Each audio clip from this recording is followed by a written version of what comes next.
Popcorn, the life of Modenine. Komodo.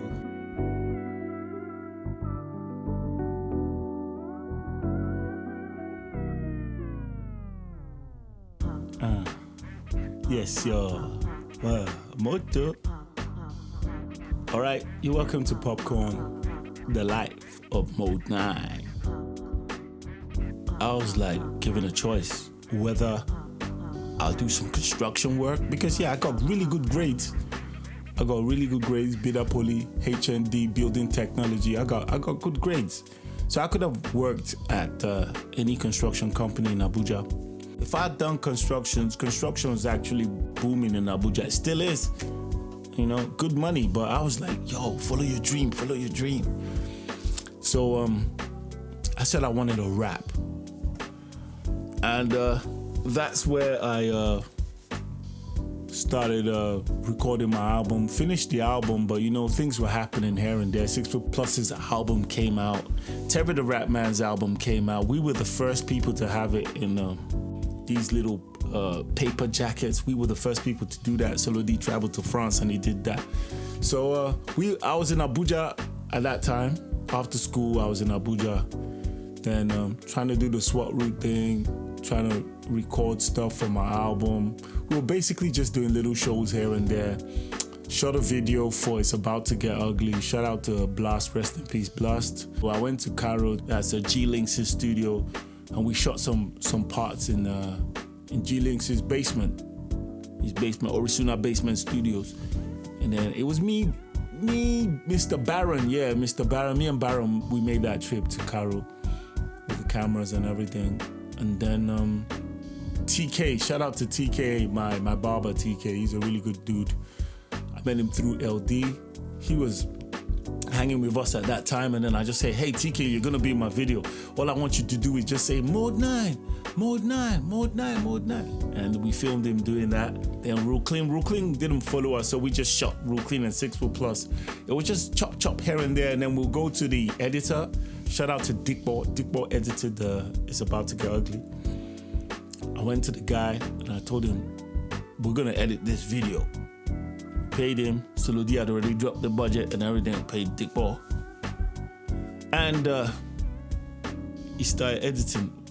At that time, we don't just give the guy money and then he shoots and then he edits and then he now calls us, we come and see it or send it to your phone. Nope.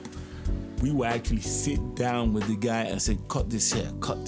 You sit down for hours. It was tedious.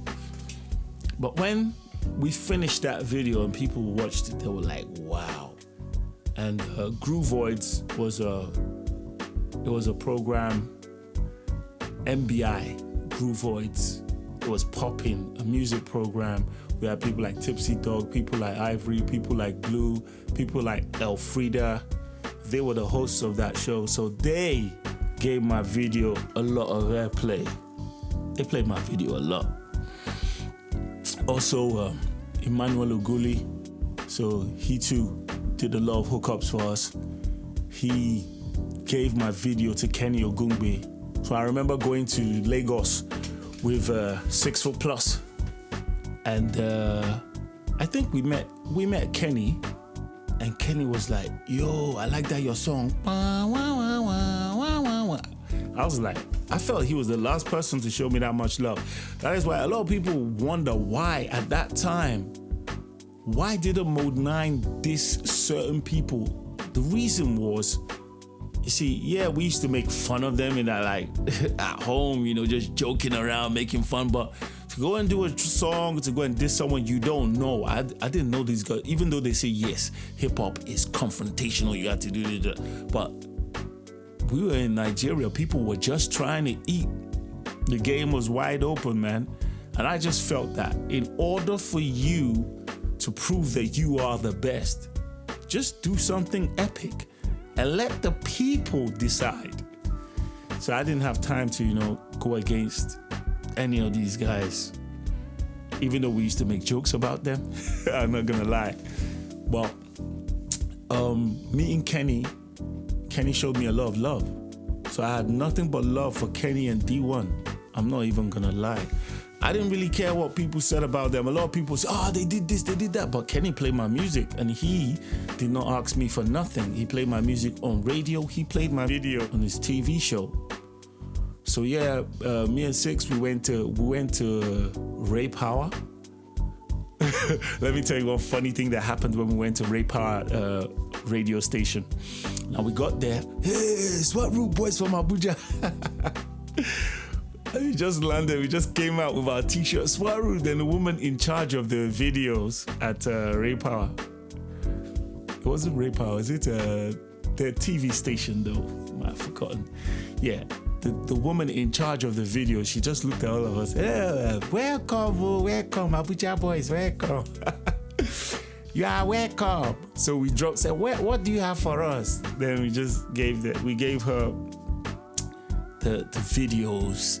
We gave her the videos. We gave her the promo CDs that we did in Abuja. Nicely packaged promo CDs that Chooks. Shout out to Chooks. Chooks did the design for everything, and then we gave the woman. Do you know the woman that asked us? Me, 6 foot plus. I think Terry was Terry. I'm not sure if Terry was there. Maybe Terry or OD. Maybe Ruklin was with us. She now said, So, is this what about the needle? What about the needle? 6 foot plus was like, what needle? The needle that we are going to use to sew the cloths now. And we didn't know that the needle was the payola. We didn't know that then. So no needle. I was still confused, like, what? See, there's no clothes here now, so what do you mean by needle? Then we just realized, they're asking for money, but we're like, yo, we were not giving money to give you. We didn't know that it was like that, for real. Like, innocently, we just thought that people would just feel us, would just go to Lagos, and they'll love us because MBI had been playing our music. We were getting a lot of airplay on MBI and, raising eyebrows. Shout out to Joker, DJT, Joker. Then she was working with Music Africa, and yeah, she was giving us a lot of hype. She left MBI to Music Africa, and she was giving us a lot of hype then. So we didn't know that, you have to actually drop something. You have to drop something in order for it to be popping. And we ended up leaving the material there, but we left. I don't know if I didn't check to see if they played it or they showed us love, but we just left it there. We're like, whatever. And we went home.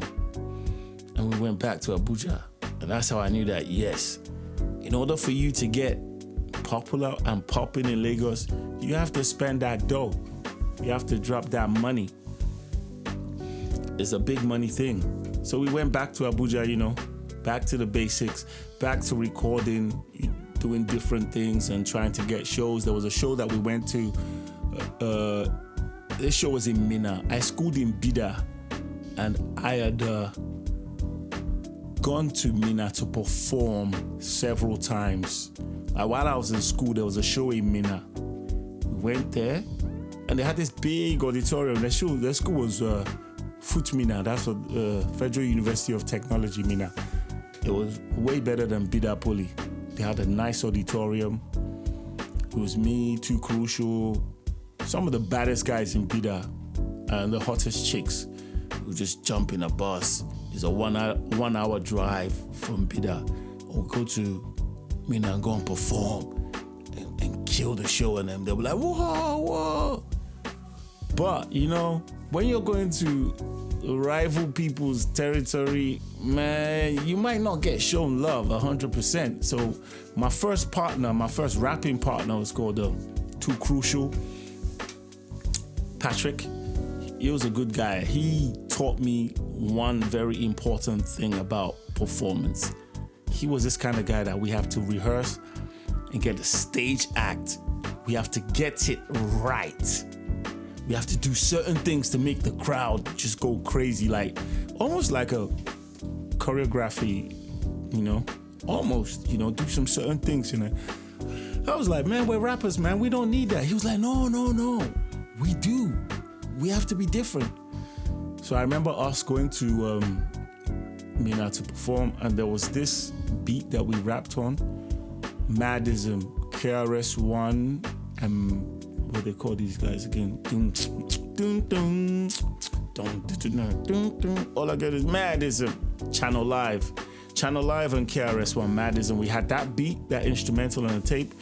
We also had It's the Curiosity, Aaron Hall and Redman, that instrumental. So we were like, yeah, we're gonna kill it. So now we jumps on stage and they play the first one. We're rapping, you know, back to back rapping. My middle name is Versus, I'll stand on top of the pile. Now if you want to know why, check out my style. When I'm trick-or-treating, your heroes get a beating. I'm serving with some rhymes that they all turn out to be weaklings, which they really are. They won't go far, but I stuck them, walk them, buck them real hard, G. Before they diss the beat, don't ask me how I remember that. That's so old, man. So we had a routine we did when we did perform that one, that he will stand behind me and I'll be rapping. My middle name is Versus, and I'll just give him the mic. I'll put the mic to my left and he will just jump up from the left. Stop. Now if you want to know why, check out I'll put it to the right. Then it goes, it was crazy. It was crazy. But these people, right, they were hell bent on showing us no type of love. So we did that, and I know Too Crucial, he's very sensitive when it comes to things like that. They are supposed to, by default, they are supposed to go wild, but they weren't trying to feel us. And guess what they started doing? They started booing, boo, boo. But as a performer, this is where I learned how to you have to have thick skin. You have to have heart when you're performing. It is no joke. Don't let the crowd get to you. Sometimes you're doing the right thing. They just want to hate. So we're performing and they weren't really feeling us. They blew up a condom. Blew the condom up and they were playing with the condom. They were just hitting it from here to here. So one of our guys, shout out to Deji Ogunusi, one of the Ogunusi boys, man. This is the first guy that fed me weed in beans and he made me sleep for a long time, man. Crazy boy. So he just went and he had a key, a bunch of keys. I think he had something like a knife in the keys, a bunch of keys. So he went and he found out where the thing was, where they were, playing water polo with the condom, blown up condom. He just went there and he bursted it. Bah! So our students were like on top. They were on top of at the top of the auditorium. It goes down, it slants down. And when he bursted, pop, everybody was like, hey! So we continued performing. And then when we hit the Aaron Hall Redman instrumental, see, the Minna students, they couldn't hold it anymore. They had to show love. They couldn't hold it anymore. They started screaming, why? And when we finished, we're now climbing up to where our people were. And then some guys wanted to shake. Well, me being the person I am, I know, no hard feelings. I shook some of them. Tried to shake Too Crucial. Too Crucial just looked at the guy's hand and hit it away. Man, get out of here, man. I ain't shaking you. So yeah, man, we did shows, man. We learned the hard way. That's why when I see people on stage acting really lazy, rappers these days, miming their songs, playing the whole song and then just karaokeing it. I'm like, nah, that don't work for me, man. It don't work. It won't work for me. So I guess it's just a learning process, a learning process. You have to keep on grinding, working hard on the art form. And yes, some people say fake it till you make it, but just try to do something real. You can fake it a little bit, but be real. Cypress Hill. I'll talk to you guys next week.